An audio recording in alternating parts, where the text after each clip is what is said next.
Natalie from the Energy Boutique with your energy forecast for Tuesday, June 28th. So today we have our new moon taking place in Cancer. It will happen at the latter part of today, but it is definitely a new moon vibe. If you have not downloaded your moon guide, I'm going to recommend you do that so that you can align with the powers of the cosmos and actually create a life worth living. We do the shadow work, we do the elemental energy work, we do the aspect work in the moon guides in order for you to uncover your unconscious self so that you can rewrite the narrative and start having life working for you instead of it feeling like it's working against you.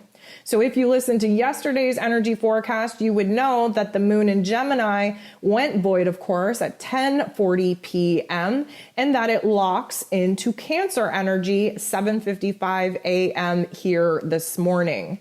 Now, the moon in Gemini, while void, does make some aspects with some particular planets that are going to totally skew the emotions, skew the understanding, skew the whole game. Now, typically speaking, the new moon is a dark phase of the moon. Things get a bit wonky, things get confusing. We feel unstable in order for us to realize where it is that we need to put in the most work in order to create a stable ground, in order for new foundations to be built. If you have not listened to the new moon in Cancer astro forecast that I put out for this particular moon event, I'm going to recommend you do that so that you have a beautiful picture in front of you of the pros and cons of what this new moon in Cancer is all about. We have 13 different aspects here today. 8 of them involve the moon. But first, with the moon very much still in Gemini energy, but void, which means that things are shaky, things are unstable, things are a little bit wonky, we're a little bit confused, we're a little bit all over the place. The moon, while void, makes an aspect with Pluto, the great transformer, who typically speaking illuminates our uncomfortability, our pain, our suffering, our trauma in order to inspire us and motivate us to turn that pain into power, to turn that darkness into light, to use those experiences to push us into a boss up mode where we now take control over the things that we felt powerless over and we move into a new level of authority. Now, what this is kind of suggesting is that while we are sleeping, there are some magnetic aha moments going on in our unconscious, in our dreamscape. If you listened to yesterday's forecast, you would know that Neptune just went retrograde. And the last aspect that the moon made before going void was a square with Neptune. And I spoke about how we need to pay attention to our dreams because there are some cryptic validations and symbology coming out of our dream state now that Neptune is retrograde that's really going to help transform our daily lives by bringing new things into our awareness. This is a prime example of that. Pluto, typically speaking, does a deep dive in the psyche. We transform our thoughts, our perspective, our understanding. We have a new level of awareness, of enlightenment that changes our emotional field and the way that we feel about things that have already popped off. And in turn, that understanding, that perception, that particular moment has a huge impact on the here and now and the decisions that we are about to make. This does, typically speaking, kind of create a situation where we might have some disturbing dream content, but that disturbing dream content, when we awake, definitely leads us down a path of questioning, what was that all about? Where did that come from? What does that mean? It's likely to stick with us as we move through our waking day because of the crypticness, the very importance of some of the unconscious material that is now trying to come into our conscious awareness. The moon makes a beautiful aspect with Chiron, the wounded healer. We had a lot of beautiful healing opportunities yesterday in conversation in our headspace, in our heart space, and with people that we love. The moon popping off with Chiron in this way does suggest that the inner transformation going on in our psyche does help heal a certain perspective, a certain understanding in our heart space. This, again, is usually happening while most of the world is asleep. However, if you're awake during these particular energies, you will feel this happening in your mental plane. There's some kind of obsessiveness going on with asking the right questions to how it is we got here, why we're like this, why this is happening. All of these questions, all of this curiosity is leading to a great transformation in our mental plane and therefore in our heart space as well. Mercury bumps into Uranus in a way that would suggest that a situation is going to pop off in our exterior realms that we have no control over in order to awaken us to a different perspective. Let's break it down. Mercury, first of all, rules over the lower level intellect, our egoic selves, where we apply logic and practicality to the information and the data that we bring in from our environments, from our exterior realms. Uranus rules over the higher level intellect that connects with the divine source, with divine intelligence, with our higher self. Uranus is in Taurus, which has a huge disruption, a huge illumination, a huge shake up and wake up to our physical realms, to our physical routines in our day-to-day lives, to our physical relationships, first with ourselves, second with other people, with money, with resources, with our long-term plans. The fact that Mercury and Uranus are coming together in this particular aspect would suggest that some of the ascension symptoms that we talked about in this week's ascension forecast, the physical symptoms of having pressure in our head, dizziness, anxiety, excitement, shocks, tremors, this would be a definite culprit for those physical manifestations of this energy. Reason being, Uranus has a huge impact on the central nervous system. We are being kind of shook up, woke up in a way that wants to open up our mind to new ways of doing things, allowing intuition to factor into our egoic logic and practicality. We are also being kind of disrupted, kind of shook up in all the wrong ways to create emotional and mental chaos in our lives, to have that anxiety, to have that jitteriness, so that we can analyze what is actually the primary source of this, what is triggering this, and you will find that it's likely due to the people that you are surrounding yourself with. Why?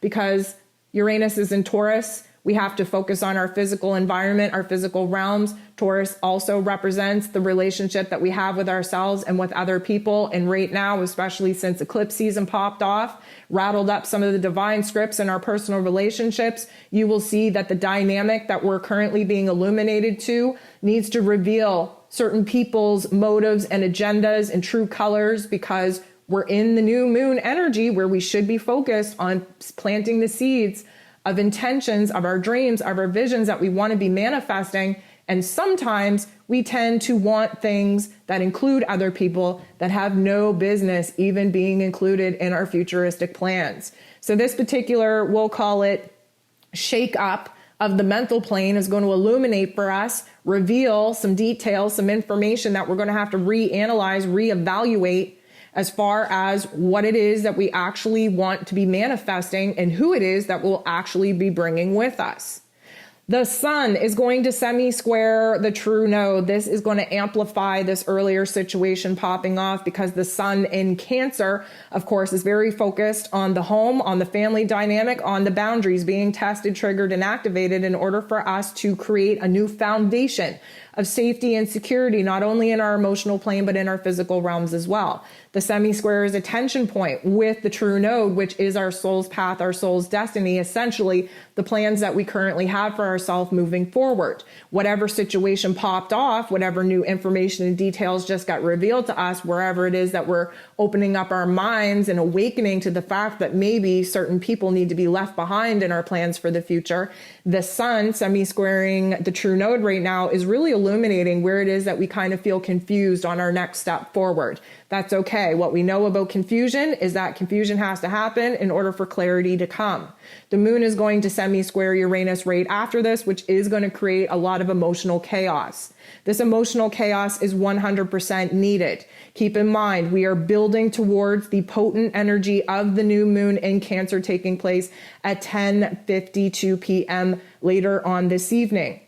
This is supposed to be an emotional day. This is supposed to be a chaotic day. We are supposed to sit in the negativity of our thoughts, emotions, and memories in order to figure out what it is that is no longer serving us, so that we can pull a framework out of that to figure out what would be a better situation for us to be living in. And therefore we can get to manifesting certain elements of our dreams and visions, that we can plant those magical seeds under the potent energy of the new moon.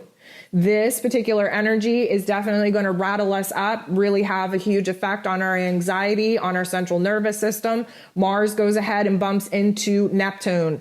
Mars is in Aries, who just wants to go, go, go. Neptune just fell asleep at the wheel, retrograde now, doing a inner reflection of, oh my God, This is my life. How did I get here? Where do I want to go from here? The dreams that I have, are they too big? Are they even realistic? Are they manageable? You got Mars over here just ready to pop off that warrior spirit, cut through all this bullshit, all these lies, all the delusions that we've created in our lives or that are placed upon us, trying to keep us in a state of paralysis, a state of fear, so that we don't pursue our dreams. What I will say is that Mars and Neptune in this particular energy could muster up a lot of anger, a lot of uncovered anger. Again, Neptune is the unconscious self, the soul self, the spiritual self. Mars, of course, yes, does rule over our physical energy, our drive, our actions, our desires, our passion, but our aggression and our anger, our frustration, our irritability. Neptune wants to kind of run and hide, doesn't want to deal with the matter of facts. It is what it is. But being retrograde now, we've had the rose-colored glasses slapped off of our face. We can't run and hide. We can't paint a pretty little picture. We have to deal with the reality of what is.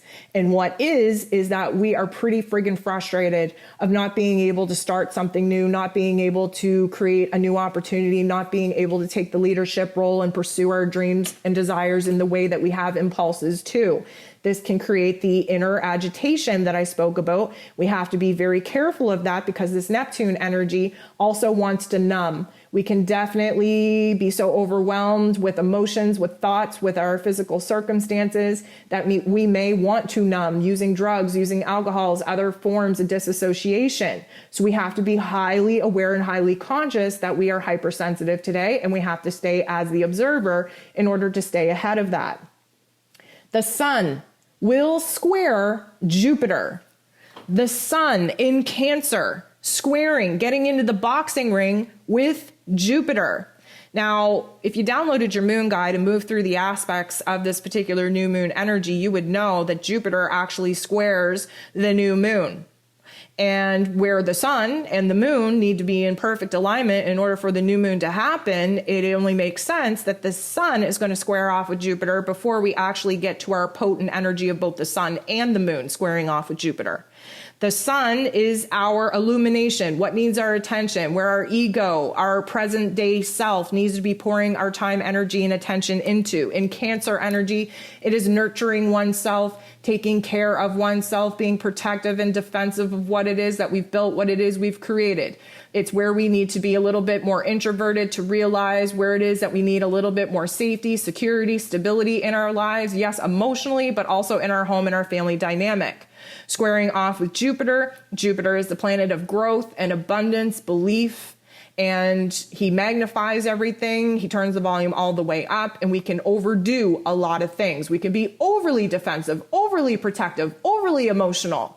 We could be overly introverted. We can overly exaggerate the situation because we are not acting as the observer. We are so submerged in our emotional reactions of ego that we can actually make things worse. So we want to pay attention to this particular aspect.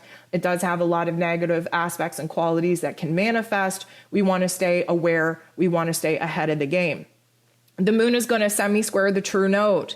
This puts us at odds with our plans and moving forward. We don't understand what our soul's mission, our soul's purpose is. We're in the dark phase of the moon. Everything that we thought to be true now doesn't make sense for good reason. We're in the dark phase of the moon. Everything is supposed to fall apart. Why? Because we get an opportunity to put it back together in a better way.